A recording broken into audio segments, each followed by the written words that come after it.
Well, you've likely heard it before. Cops need to make their speeding ticket quota. Well, it turns out it may have more truth than we thought. The police chief in Morrison was just forced to retire in part because his department didn't write enough tickets. Denver 7's Gary Brode sat down with the chief to hear his story.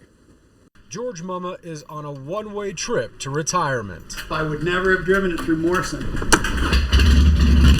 Giving him plenty of time to hit the open road. Although this extra free time comes a little sooner than the 64-year-old may have liked. I think I'd have probably done a few more years here, was the original plan. Mumma spent the last 2.5 years as Morrison's chief of police, a small town of about 400 people with a big reputation. Speed trap. The officers only wrote tickets. And quite frankly, that's pretty much the truth. But since he took over, Mumma worked to turn that reputation around. And that also meant less tickets, and in turn, less town revenue. I've never worked for an agency till now where writing traffic tickets is the entire police department. My bad going in and thinking that we could change that. Mumma says he's had conversations in the past with the town manager to write more speeding tickets. COVID hit, and then there was no traffic.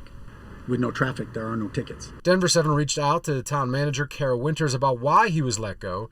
She told us the town of Morrison doesn't comment on personnel matters. Denver 7 obtained a memo to the Morrison Police Department.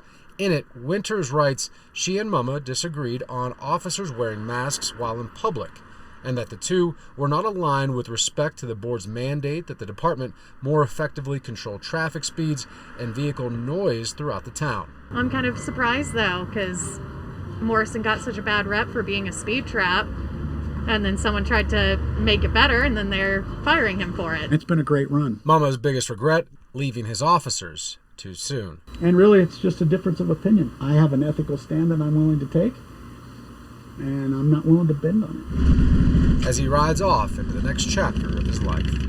In Morrison, Gary Brode, Denver 7.